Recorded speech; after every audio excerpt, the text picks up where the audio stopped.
with Democratic strategist Bob Shrum, who worked for, amongst others, Al Gore and John Kerry. He's out in Los Angeles. And here with us in New York, Anthony Scaramucci, founder of SkyBridge Capital, a member of Donald Trump's Economic Policy Council, and the author of his new celebrated book, Hopping Over the Rabbit Hole, How Entrepreneurs Turn Failure into Success, available at finer bookshops now.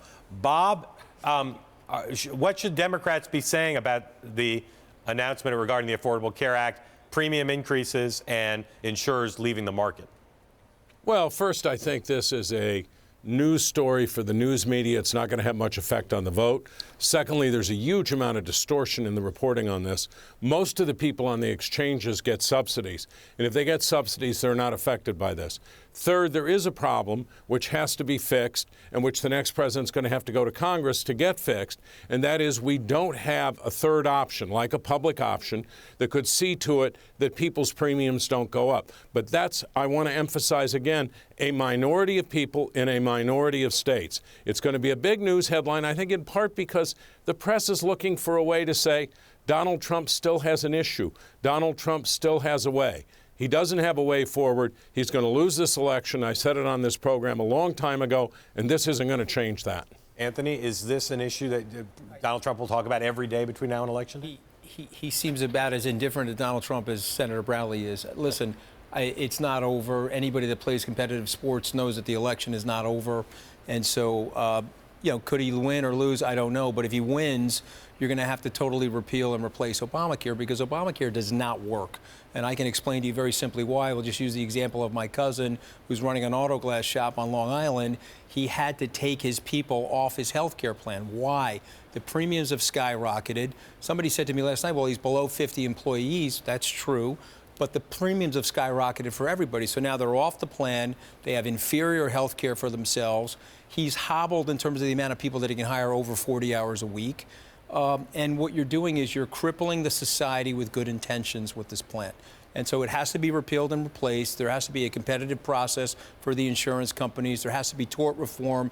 And there has to be a focus on supply, guys, in the system so that you can create more doctors to meet up with the 25 to 30 million people that you're onboarding into the healthcare.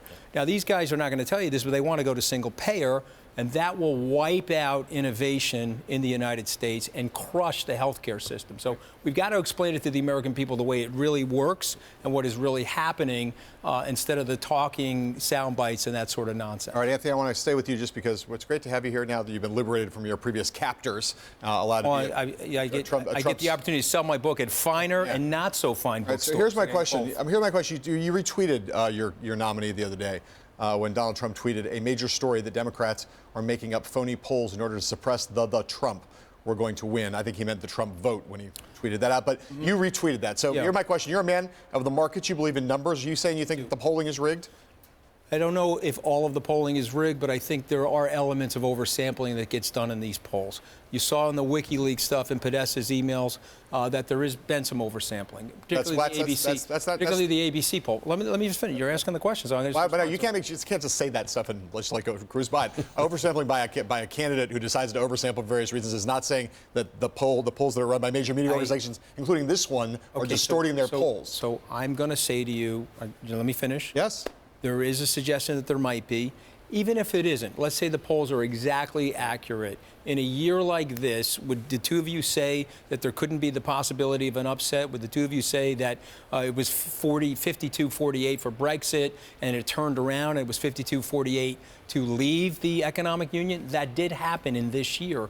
And so what happens in our society right now, because of the media bias, is there's a tremendous amount of Trump shaming that's going on, okay? I've lost friends over being a supporter of Donald Trump. There's a demonization and a caricature of the man, which isn't true. Bob, here's my question for you. What's your experience been so far with in your many years of doing presidential campaigns? Have you seen a lot of poll rigging over the course of your time? You've been on the losing end of some presidential campaigns. Talk about that.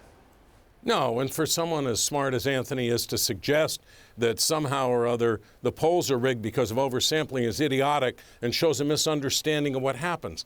Campaigns always oversample, for example, groups like Hispanics, so that you can get accurate numbers. Those numbers are not then included in the overall results of the polls. And this isn't done by the public polls at all. We have the public polls converging toward a 7, 8, 9-point Hillary Clinton lead, 12 points today in the Democracy Corps, 12 points in the Washington Post ABC poll. And when you look at individual states, Pennsylvania's gone. Most of the industrial Midwest is gone. Georgia and Arizona are competitive. Hillary Clinton may be ahead there. It's a terrible demographic cul-de-sac for Donald Trump. He's not going to get out of it very easily. And the Brexit analogy holds no water at all for two reasons. First of all, those polls were close and bounced all over the place. Clinton has had a consistent lead for a long time. Number two, the British electorate is 88% white. The American electorate is 70% or 69% white. And Donald Trump is in a terrible position with African Americans, with Hispanics, and with Asians. There's no way those polls are loaded against him. It's just another part of this rigging scenario, which is untrue and which does no credit to him. And I can't believe that someone as smart as the person I'm debating actually believes this. He called you both smart and idiotic. Yeah, I didn't realize that. It was brilliant. No, I said, how can somebody that smart say something that idiotic? It's a misunderstanding of what polls are. What'll be interesting about the campaign, right? Because I am supporting a non-politician, and Bob's obviously got a lot of experience of being a politician, and so I'm not idiotic, and I didn't say that the polls were rigged. What I said was that there could be some distortion in these polls as a result of Trump shaming. Now, if Bob is going to suggest that the media has not shamed people from not saying that they are supporting Trump, they have. And so when they that close would affect the poll numbers. It would affect the poll numbers because when you're... No, it wouldn't. Okay. Well, Bob, let me ask you about that. Let me ask you about that. Tell me how it wouldn't, Bob. Bob, let me ask you about that exact point. Yeah, I'll tell you how it wouldn't. Yeah, tell me how it There's no difference between the internet polls where people are, for example, anonymous than there is with the live polling polls. There actually has been some differences. So all of the in polling there. experts actually think that this Trump shaming is the skewing of 2016. It's not real. Bob, let me ask you two numbers questions about polling. Number one, given where you think the race is, what do you think Trump's floor in the national four-way popular vote is? 37, 38, 40. 37, 38, 40, not 39. Second, I had a Republican say to me today, who is no fan of Trump's at all, that he thinks in North Carolina, maybe in Florida, there could be exactly what Anthony's talking about, which is, like with Harvey Gantt against Jesse Helms, that there's just people who won't tell pollsters they're for Trump.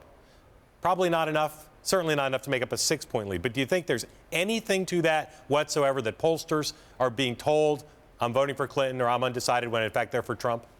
Yeah, listen, this is the skewed polls of 2012, the version that we're using in 2016. I don't know a serious pollster, Republican or Democratic, who believes Bob, this. that's a different question. I know a lot of You Republican agree, strategists who say it's just wrong. But, Bob, you agree that in the Jesse Helms, Harvey Gantt, North Carolina Senate race, Helms won, even though Gantt was doing well in the polls, because people wouldn't say they were voting for Helms, and then they did. Oh, sure. We had two phenomena like that in my lifetime. Right. That was one. Tom the other Bradley. was Tom Bradley losing in California. So do you think it's possible that exists in this race? Possible. But we didn't have in those years internet polling. We didn't have the capacity for people to answer anonymously. They can answer anonymously. No one knows who they are. There is no element of shaming. That's why the polling experts say this is a crock. It's just not happening. Anthony, in the last couple weeks, every day now we see Trump advisors saying we want him to talk more about policy. You've said it too. And every day, almost every day, and even if he does talk about some policy, he talks about other stuff. Listen, the thing that brought Mr. Trump to the table is his non-political status. He's a non-politician. Right. And there is 60 or 65, let's go with Bob's polls, 65 to 70% of the people don't like the direction that the country's going in. Is that not true? No. Okay. Okay. So the point that I'm making is that he got here to the dance the way he is. Yeah. He's 70 years old. This is the way he'll finish. I don't see anybody changing him, and it'll be up to the American people to decide what they want. I was shaking my head at the control room. Anthony, okay. Thank you very much.